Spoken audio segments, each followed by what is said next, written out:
All right, another day for tech support. Yay! Well, no, not really. You know how it is when you get calls from tech support. Man, you don't feel like that until the end of the day. All right, let's go with the first one. Spilled some beer on HP Omen laptop. So I accidentally spilled beer on the upper right side of the laptop. It don't matter. Try to wipe it off ASAP and turn it off right away. After 15 minutes, I checked and it booted up normally, but I turned it off again and decided to leave it flipped upside down overnight, even though nothing's draining from it. I'm still worried in the long term, not sure what to do. What do you think? Please help me. I'm very worried. So yeah, it's like you gotta open the laptop. It's like the guy, the common, open it, disconnect the battery first of all.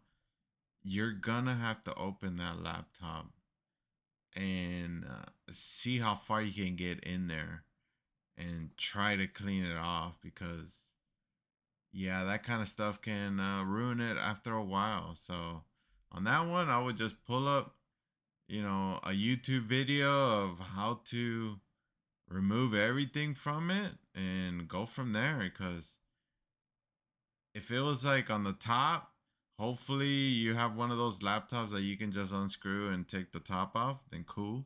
But most than likely, you're gonna have to start from the bottom and go all the way to the top. Was that a song? Okay, next.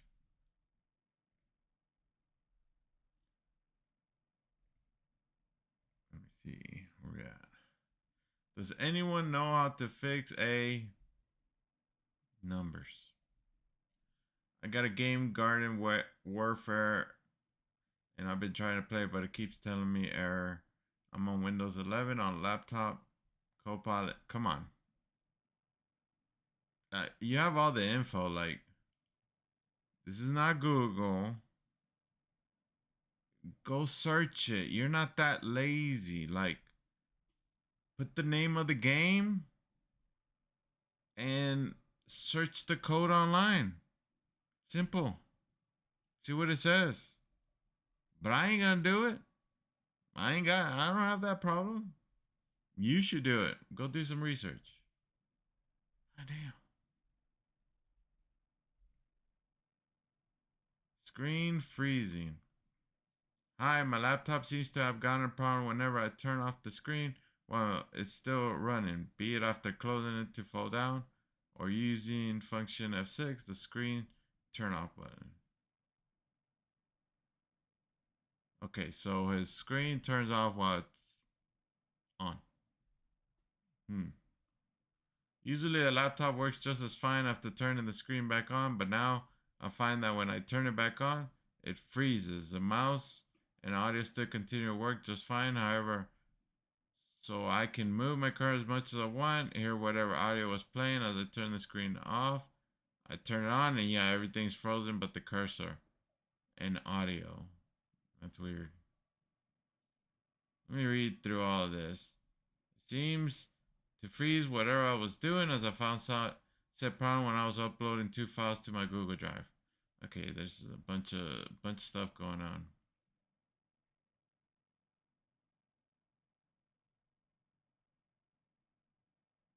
So what we know so far, turn off laptop screen for a few minutes, it freezes. Happens if the laptop isn't consuming a lot of RAM. Frozen screen also freezes the laptop process.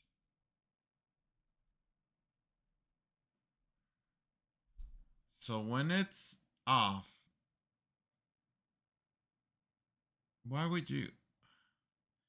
But when it's on, the screen freezes.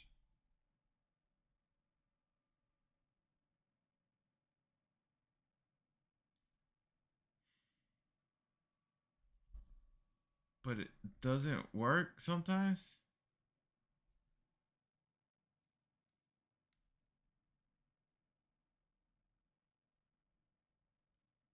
Yeah, there's a bunch of words. If your screen is freezing, find out what drivers there is for the screen if you can still see the screen, if you still can't see the screen, go take it to someone. Something's going on with that laptop. I really don't know what all the info he gave us. It's a bunch of stuff. Like, how does it work when it's off, but when it's okay? I'm confused. My head started hurting. Question about internet routers and Ethernet connections. So I know that someone having a device directly connected through an Ethernet cable doesn't slow down other people's Wi-Fi connections. But my question is, what is affecting my connection that becomes terrible whenever someone uses direct connection? Some context. The Wi-Fi router is already cheap and bad. The router box is on top floor being connected into an Xbox with an Ethernet cable. Usually when it's being used is for large multiplayer video games. The new Wi-Fi router, but you just says cheap and bad. It's your fault. And it's driving me insane getting kicked off 24/7 on every one of my devices. Looking to at least figure out this issue. How many devices? So you're getting mad that you got a new Wi-Fi router that was cheap and bad, but it's new and it's connected directly to your Xbox. Yeah, it's not gonna have an issue, but what I want to know is what speed do you have? Right? Right? If you're paying for 100 megs and you're connecting 1 million devices,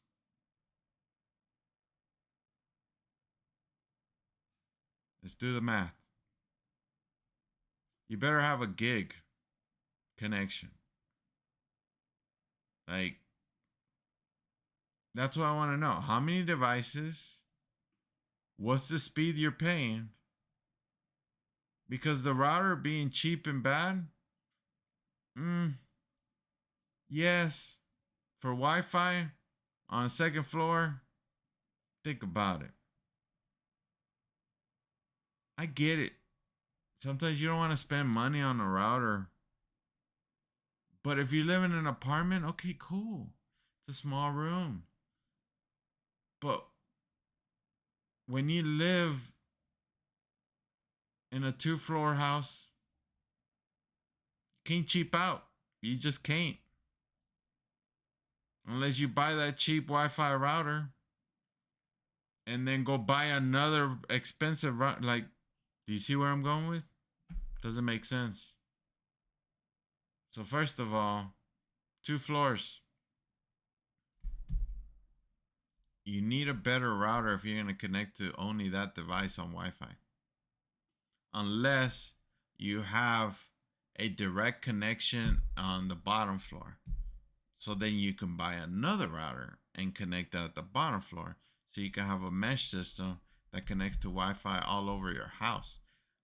But it sounds like you don't want to spend that much money. So you're going to have to live with your decision.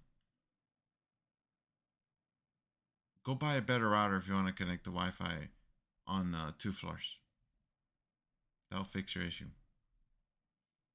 Because a bunch of devices and you're getting kicked out. Yeah, that cheap and bad router is not looking good right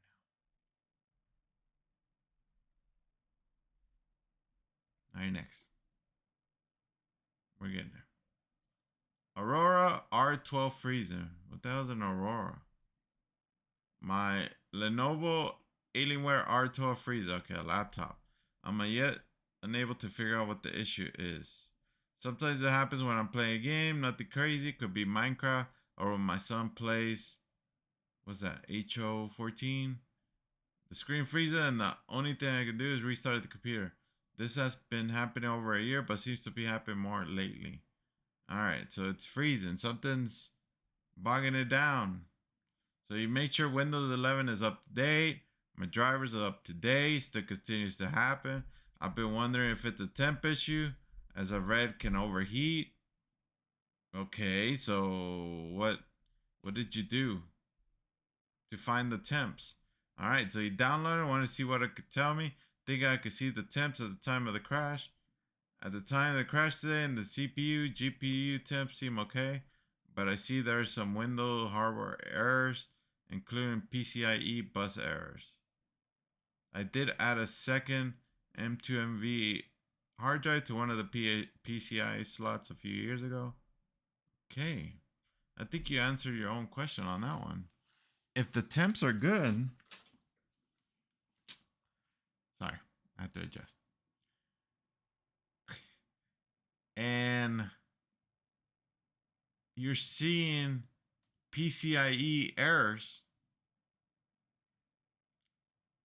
the drive might be going bad, or your PCIe is going bad.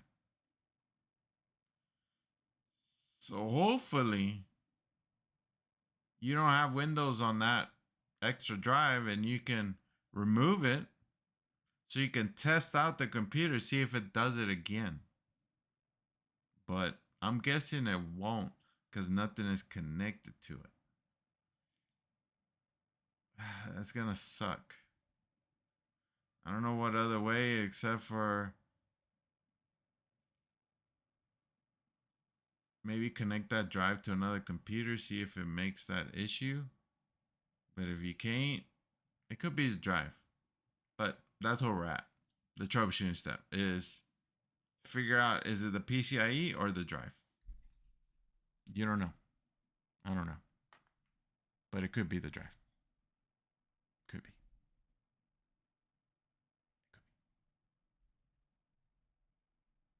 Okay, next. How many more? We'll do maybe one or two. Okay. Home network DNS that can schedule website availability. As per title, I want to schedule the use of YouTube, Instagram, and whatnot. I guess for kids, there are so many connected devices that it's hard to manage. My kids find new ways of watching YouTube all the time. I was thinking of something like Pi-hole, but I can't easily schedule times for this. Is there a cheap network device software ideally that would allow this? Not particularly bothered about ad blocking, just being able to schedule website availability across my home network in the easiest way possible. Being able to manage from my mobile will be chef's kiss. Any ideas? Welcome. Thank you. Yeah, like some routers, they have this software already in there. So go some research, like yeah, just search home router manage websites. I'm pretty sure something will come up because there's a bunch of routers that do that, and you can do that from the mobile. So yeah, or well, yeah, it's a router. There you go, home router. That'll help. Hopefully it helps. Okay. God, one more and it's so long. Ugh. Okay, let's do it real quick. BD ProChop false activation solution.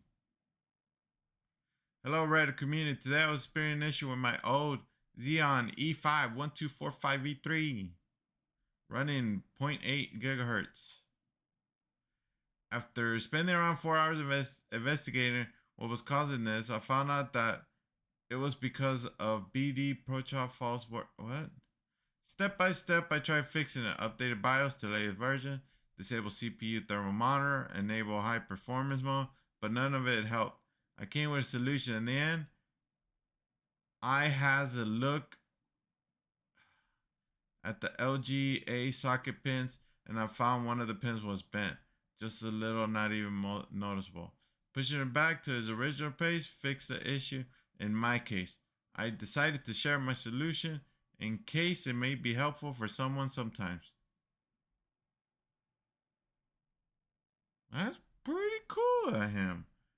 Thank you, guy. That could help somebody that has a Xeon E5 1245V3 running at 0.8 gigahertz. Gigawatts. Okay. So, If you do have any tech issues, let me know in the comments because I got a lot of time. Like, I'm literally on a wheelchair. Seriously, I got a lot of time. I wouldn't mind helping or even pointing you at the right direction. Okay? All right. So, thanks for watching.